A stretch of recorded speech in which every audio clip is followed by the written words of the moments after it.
여러분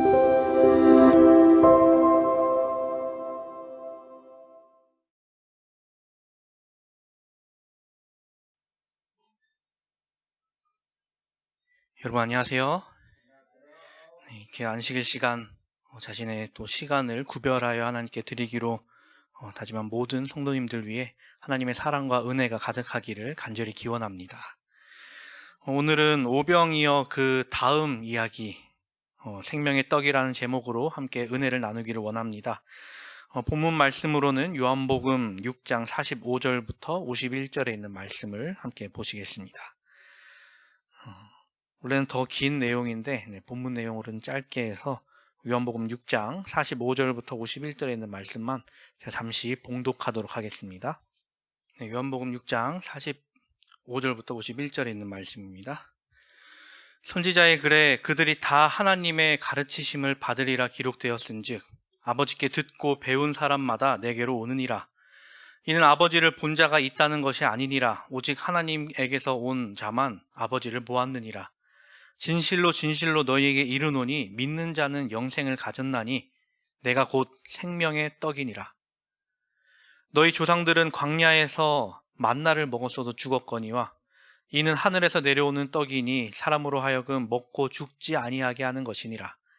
나는 하늘에서 내려온 살아있는 떡이니 사람이 이 떡을 먹으면 영생하리라. 내가 줄 떡은 곧 세상의 생명을 위한 내 살이니라 하시니라. 아멘. 19세기 네덜란드에 한 화가가 있었습니다. 물론 그는 처음부터 화가를 했었던 것은 아니었고 이제 가족 중에 화랑을 운영하는 사람이 있어서 그 일을 도우면서 그림을 배웠었습니다. 그러다가 종교적 열정이 생겨나서 종교인으로서 가난하고 불쌍한 사람들을 돕는 일을 하고 싶어 했다고 합니다. 그렇게 그는 어떤 목사님의 도움으로 한 학교에서 교사이자 전도사로서 일을 할 수 있었습니다. 그런데 그에게는 한 가지 문제가 있었는데 그것은 바로 정신병 중에 조울증이 있었다는 것입니다. 그 병 때문에 잘 있던 곳을 나와서 본인의 고향으로 돌아갈 수밖에 없었습니다. 그가 돌아와서 했던 일들이 여전히 본인의 병 때문에 잘 되지 않자 집에만 있는 경우가 굉장히 많아졌죠. 그래서 그가 할 수 있었던 것은 방 안에 틀어박혀서 그림을 그리는 일뿐이었다고 합니다. 하지만 그의 그림은 사람들에게 그렇게 인정받지 못했습니다. 그도 그럴 것이 그는 어느 학교나 유명한 선생님에게서 그림을 배운 것이 아니었기 때문이었죠. 그래서 그 당시 유행하던 화풍이 아니었기에 자신이 생각하는 대로 그림을 그려 나갔습니다. 그런데 사람들이 그의 그림을 그 당시 좋아하지 않았죠. 그의 생전에 그의 그림을 샀던 사람은 단 한 명뿐이었다고 합니다. 그 사람도 동생이었다고 합니다. 이 화가의 이름은 빈센트 반 고흐라는 사람입니다. 지금 사람들에게 유명한 화가에 대해서 아냐고 물어보면 아마 한 5손가락 안에 이 사람이 꼭 들어갈 것입니다. 한 미디어에서 미술평론가가 이 고흐라는 사람에 대해서 이렇게 이야기를 했습니다. 제 생각에는 이 사람이 모든 화가들 중에서 가장 위대한 화가입니다. 그리고 반 고흐는 시대를 통틀어서 가장 인기 있는 화가일 것입니다. 그가 그렸던 그림의 색채감은 누구도 따라갈 수 없지요. 정말 대단합니다. 그는 자신의 그 힘들고 고통스러웠던 삶을 황홀한 아름다움으로 승화시킨 예술가입니다. 고통을 그리는 것은 쉽습니다. 하지만 들끓는 열정과 고통을 사용해서 이 세상의 아름다움과 기쁨, 황홀함을 표현해내는 것은 그때까지 어느 누구도 하지 못한 일이죠. 아마 앞으로도 그런 사람은 없을 것입니다 라고 이렇게 이야기를 했습니다. 그리고 이어서 하는 말은 제가 볼 때 프로방스의 들녘에서 이방인 취급을 받으면서 손가락질 당했던 반 고흐야말로 세계에서 가장 위대한 화가일 뿐만 아니라 지금까지 생존했던 그 어떤 예술가보다 정말 대단한 화가입니다. 정말 이러한 극찬을 들었던 사람이었지만 당시에 그에는 누구에게도 인정받지 못했다는 것이었습니다. 예수님 또한 그러하셨습니다. 예수님께서 봉사하셨던 그 3년 반이라는 어떻게 보면 짧은 시간 동안 사람들에게 들려주셨고 보여주셨던 것은 이 세상 누구도 보여줄 수 없는, 들려줄 수 없는 것들을 예수님은 그들에게 주셨죠.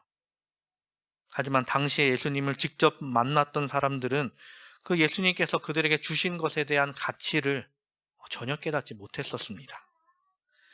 예수님께서는 사람들에게 천국 복음에 관하여 전파하시고 또 하나님의 사랑을 가르치시고 실제로 그것을 실천하심으로 사람들을 고치심을 보여주셨습니다. 그런데 그들이 예수님께 나와서 요구했던 것은 뭐였습니까? 또 다른 표적, 더 많은 표적을 예수님께 구했습니다. 예수님께서는 이전에 제가 오늘 본문 드린 이 말씀 이전에 어떤 일을 하셨냐면 장정만 5,000명이 되는 수많은 무리를 보리떡 5개와 물고기 2마리로 전부 먹이시고도 12광주리에 남길 만큼 양식을 베푸셨습니다. 정말 이것만큼 더 높은 기적이 어디 있었겠습니까? 그런데 그들이 나중에 또 예수님께 찾아와서 하는 말은 무엇이었습니까? 그들이 6장 30절에 요한복음 6장 30절에 이야기합니다. 그들이 묻되 그러면 우리가 보고 당신을 믿도록 행하시는 표적이 무엇이니까? 하시는 일이 무엇이니까?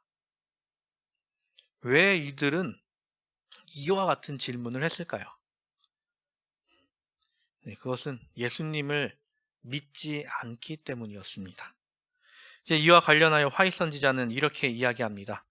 그분의 능력에 대한 산 증거가 날마다 그들 앞에 나타났건만 그들은 여전히 다른 표적을 요구하였다. 서로 표적을 준다 할지라도 그들은 이전과 다름없이 여전히 믿지 않을 것이었다. 그들이 이미 보고 들은 것으로도 확신하지 않는다면 더 기이한 이적을 보일지라도 그것은 소용없는 일일 것이다. 불신은 언제든지 의심에 대한 변명을 찾을 것이며 가장 확실한 증거라도 논박할 것이다. 그래서 이들은 이어서 이렇게 이야기하죠. 31절에 기록된 바 하늘에서 그들에게 떡을 주어 먹게 하였다 함과 같이 우리 조상들은 광야에서 만나를 먹었나이다. 이에 대한 대답으로 예수님은 32절, 33절에 말씀하십니다.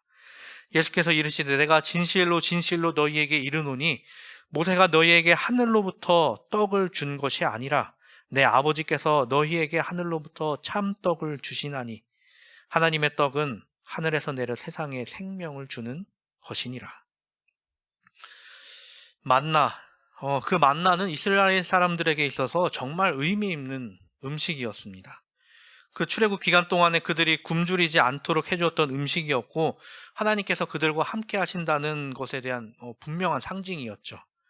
그리고 그 만나는 항아리에 담겨 언약궤 속에 들어있기도 했습니다.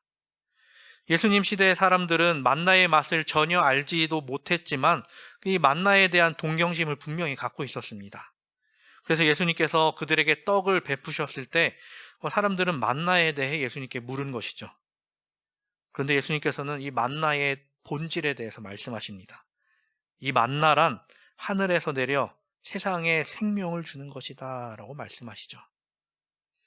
근데 예수님께서 하늘에서 내린 떡이란 말을 쓰실 때 만나만을 염두에 두고 하신 말씀이 아니었습니다. 이것은 신령한 떡, 곧 예수 그리스도 자신을 나타내는 말씀이었습니다. 유대인들은 하늘에서 내린 떡이란 말로써 옛날에 그 물질적인 떡, 곧 만나를 생각했었습니다. 그러나 예수님은 진정한 의미의 하늘 떡은 그것이 아니라고 말씀하시는 것이죠. 진정한 의미의 하늘 떡은 바로 메시아이신 예수 그리스도를 뜻하는 것이었습니다. 유대인들은 만나의 원본인 예수 그리스도를 영접할 수 있는 기회가 분명 있었습니다. 하지만 그들은 예수님에 대한 불신앙함으로 전혀 이해하지 못했던 것이죠.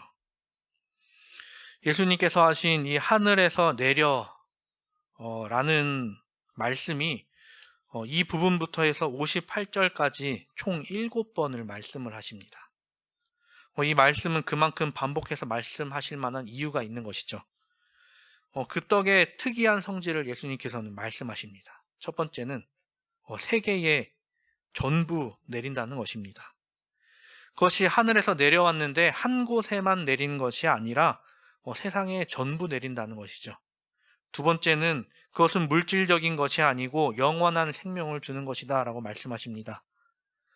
만나는 비록 그들이 육적으로 살아갈 수 있는 영양을 주온 물질이지만 하늘떡은 생명을 주는 것이다 라는 것이죠. 그리고 세 번째는 만나는 보이는 하늘에서 내려왔으나 생명의 떡은 보이지 않는 하늘에서 내려온다는 것입니다. 네 번째는 하늘에서 내려오는 이란 말의 원어를 살펴보면 이제 현재 분사라는 형태로 사용되는데요. 즉 끊이지 않고 계속 내리고 있다라는 것입니다. 예수 그리스도의 영적 양식은 사실상 모든 시대를 통하여 끊임없이 내려오고 있다는 것이죠. 그런데 예수님께서 하신 이 말씀에 대한 그 유대인들의 반응은 무엇이었습니까? 그들이 이르되 주여 이 떡을 항상 우리에게 주소서. 그냥 우리가 이 말씀을 보고 넘어간다면 이 사람들이 당연한 반응, 좋은 반응을 했구나라고 생각할 수 있는데 실제로 이 반응은 예수님께서 하신 말씀에 대해 온전히 믿지 못하는 상황에서의 말입니다. 여전히 그들은 예수님께서 말씀하신 그 생명의 떡이 육신의 양식인 듯이 오해하고 욕심을 부리는 듯한 말인 것이죠. 그뿐 아니라 여전히 이 항상이라는 표현을 나타내는 것이죠. 사람들은 자신에게 주어진 것, 자신 앞에 놓여진 것에 대해 올바로 판단하지 못하고 그것을 결국 포기해버리는 일이 생기고 마는 것입니다. 살아있는 생물들, 거기서 특히 동물들은 어떤 물건에 대한, 어떠한 사물에 대한 가치 판단을 합니다. 지금 당장 내가 무엇을 해야 하는지 판단하고 무엇이 더 가치 있는지를 생각해서 정하는 것이죠. 보통 동물들은 자신의 본능으로 그것을 판단하지만 이제 사람은 여러 가지 기준을 두고 그에 맞추어서 이제 가치 판단을 하게 됩니다. 사람에게 있어서도 이 가치 판단이라는 것이 당연히 중요하겠죠. 사람이 가진 시간도 굉장히 제한적이고 가진 재화도 제한적이기 때문에 내가 가진 것 중에서 가장 좋은 것을 선택하는 것이 이 가치 판단의 필요성입니다. 이제 이런 것들과 관련해서 나오는 단어가 몇 가지가 있는데요. 얼마나 적은 투입물로 양질의 산출물을 얻었는가를 나타내는 지표로 이제 생산성이라는 말을 사람들이 사용을 합니다.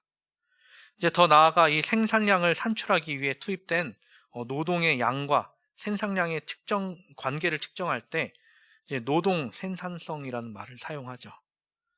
근데 여기서 그치지 않고 사람들은 더 많은 것들을 이 가치 판단의 기준으로 정합니다. 결과가 좋으면 과정은 문제없다 혹은 고려사항이 아니다라는 관점으로 이야기하는 효과성이라는 것이 또 있고요. 과정을 생각하는 효율성이라는 것도 그 안에 들어갑니다. 그리고 어디에서 물건을 하나 만들어냈다, 이것을 팔기 위해 상품을 냈다라고 하면 이 상품의 가치를 정하기 위해 상품성이라는 말도 그 안에 만들어냅니다. 이것은 가격 대비 성능비 이런 식으로 해서 가성비가 좋다 이런 식으로 이야기를 하죠.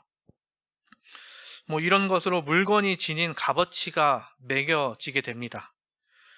이렇게 무언가에 관하여 가치 판단을 하는 부분은 사람의 활동에도 분명 영향을 미치게 되죠. 근데 이게 사물에만 그치지 않고 스포츠 분야에서 이것이 또 굉장히 많이 발달이 되게 됩니다. 생산성을 전혀 내지 못하는 스포츠 분야이지만 거기서 뛰고 있는 선수들의 가치를 판단하는 기준은 날로 발전하고 있다는 것이죠. 야구를 보면 예전에는 이 투수가 한 시즌 동안 얼마나 나왔고 얼마나 던졌으며 그동안 몇 번 졌고 몇 번 이겼고 평균 자책점이 얼마인지 이 정도로 얘기를 했다면 지금은 그 지표를 처음 보시는 분들은 이게 뭔 말인가 하실 정도로 굉장히 많은 숫자가 나열되어 있습니다.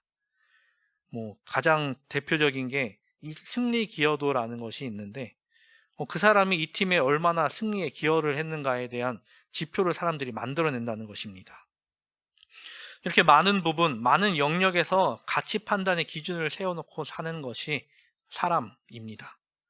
그런데 정작 가장 중요한 부분에서 가치 판단을 못하고 있는 것 또한 사람이라는 것이죠. 지금은 여러 가지 기준을 놓고 그것을 수치화해서 판단을 합니다만, 예전에도 무언가를 판단하는 기준이 분명 있었겠죠. 그런데 그런 것들이 얼마나 옳았느냐라는 것입니다. 예수님 당시 유대인들이 받아든 그 떡은 과연 그 사람들에게 어떠한 가치가 있었을까요? 예수님께서 기적을 베푸시면서 나눠주셨던 그 떡, 그것을 받아든 유대인들은 그 떡을 어떠한 가치로 받아들였을까요? 예수님께서 그들에게 보이신 그 기적은 과연 그들에게는 얼마만큼 귀한 것이었을까요? 그들이 받아든 그 떡을 그들은 전혀 가치 있어 하지 않았고 그렇게 귀하게 여기지 않았습니다. 이 떡이 무엇을 상징하는지 전혀 생각하지 않은 채 그저 지금 당장 우리가 배부를 떡을 주십시오라고 예수님께 구하고 있는 것입니다. 참으로 답답할 노릇이죠. 옛날에 일어난 일을 지금 보면 당연히 그렇게 생각할 수밖에 없다라고 생각할 수도 있습니다. 그렇다고 지금 예수님이 이 시대에 나타나서 같은 기적을 보이신다면 이 시대의 사람들은 과연 어떤 반응을 보일까요? 그 시대의 유대인들이나 현대를 살아가는 사람들이나 크게 다르지 않을 거라고 생각됩니다. 지금 사람들은 말하죠. 예수 그리스도를 직접 보여달라. 그러면 내가 믿겠다. 직접 예수님이 나타나면 그들은 믿을까요? 아니요. 그들은 믿지 않을 것입니다. 예나 지금이나 사람들은 자신에게 지금 당장 떨어질 이익에만 관심이 있습니다. 나에게 주어질 영원한 생명에 대하여서는 전혀 생각지도 않고 있기에 자신이 받아들인 그 빵이 무엇을 의미하는지 전혀 깨닫지 못할 것입니다.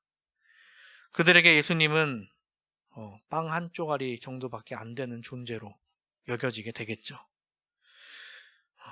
그렇다면 우리는 예수님을 얼마만큼 가치 있는 존재로 여기며 살아가고 있습니까?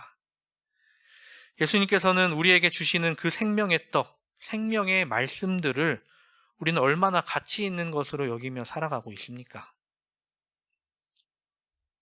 사람들은 종종 이야기합니다. 내가 과거로 돌아갈 수만 있다면 내가 뭐를 할 거야 라고 이야기를 하죠. 보통은 이게 돈과 관련된 일이 많습니다.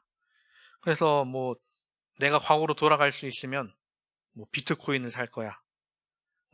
지금 가장 잘 나가는 주식들 중에 테슬라나 애플 주식을 살 거야 라고 이야기를 할지도 모르겠습니다. 지금 이루어진 결과를 보면서 과거의 나를 상상하는 사람들이 있죠. 그렇다면 과연 지금 일어난 결과를 모른 채 그 당시로 돌아간다면 내가 그 수억의 돈을 벌게 해줄 비트코인이나 그 주식을 샀을까요? 아니요. 전혀 모르는 상황에서 또다시 돌아가 봤자 똑같이 돌아왔을 것입니다. 옛날 비트코인을 샀던 사람이나 지금 대박난 주식을 산 사람들은 지금 일어날 결과를 전혀 예측하지 못했을 것입니다. 어쩌다 얻어 걸려서나 뭔가 신기해 보여서 그것을 샀을 경우가 굉장히 많죠. 그것이 가진 가치가 지금과 나중에 어떻게 변할지 사람들은 그것에 대해 온전히 예측하지 못합니다. 돈에 관한 이야기를 해보자면 제가 과거로 갈 수 있다면 아마 아까 처음에 말씀드렸던 19세기 네덜란드로 가겠습니다. 거기서 고흐를 찾아가 고흐가 그렸던 그림들을 살 수 있는 대로 사는 게 가장 최고이지 않을까 생각을 해봅니다. 지금 고흐의 그림은 그 그림의 값어치는 얼마나 할까요? 전 세계 그림 경매에서 가장 높은 가격에 낙찰된 그림 20점 중에 4점이 고흐의 그림이었습니다. 근데 그 20점 중 그 4점, 그 4점 중에 가장 싼 그림도 1200억이 했다고 합니다. 그중 비싼 거는 1600억이 넘었다고 하죠. 플러스 알파라고 합니다. 그의 대표작이라고 불리우는 이 해바라기, 이거는 1980년도에 440억에 팔렸다고 하는데요. 지금은 그 값을 매길 수가 없다라고 사람들이 판단을 합니다. 그런데 고흐의 생전 고우가 살아있을 당시에 그의 그림은 누구에게도 인정받지 못했다는 것이죠. 전혀 값어치를 못한다고 사람들에게 평가를 받았습니다. 누구도 그의 그림을 사지 않았고 그의 그림은 모든 사람들에게 외면을 받았습니다. 그렇게 우울증으로 고생하던 그는 37세의 젊은 나이에 스스로 목숨을 끊고 말죠. 인간은 불완전합니다. 그리고 과거의 일로 모든 것을 판단하죠. 지금 당장 일어나는 일들도 과거에 비추어서 그것을 평가합니다.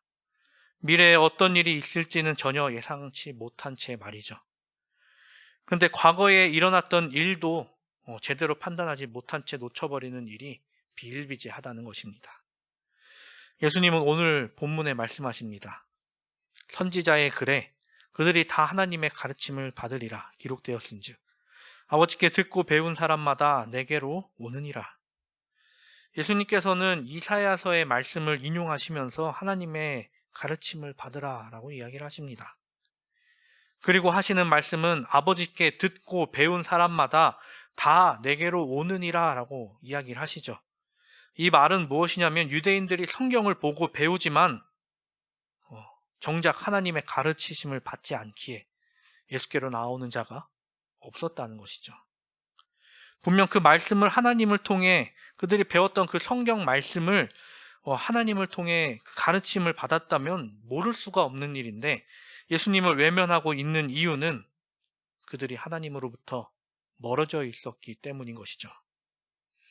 예수님께서 사단에게 시험을 받으실 때도 말씀하셨죠.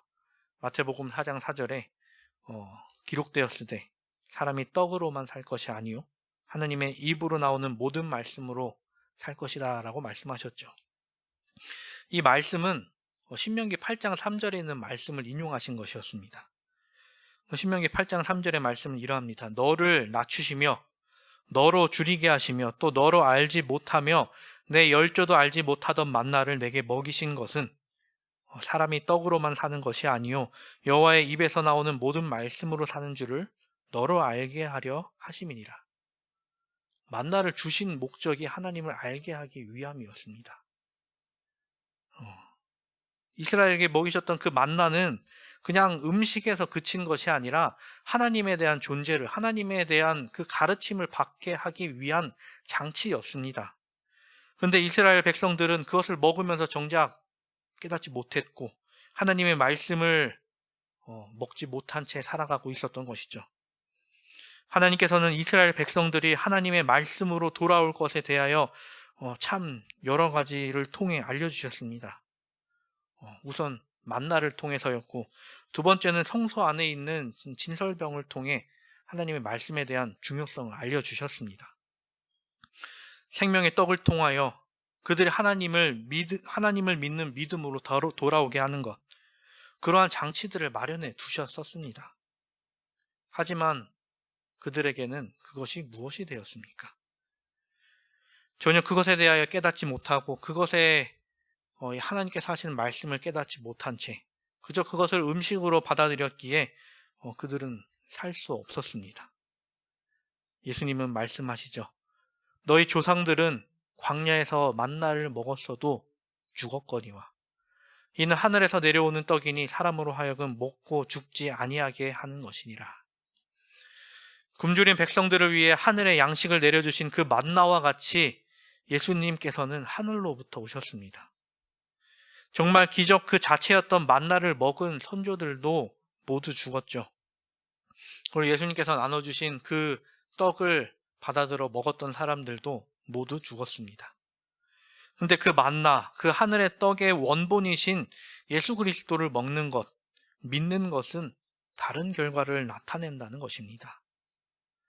48절과 51절에 이야기합니다. 내가 곧 생명의 떡이니라. 나는 하늘에서 내려온 살아있는 떡이니 사람이 이 떡을 먹으면 영생하리라.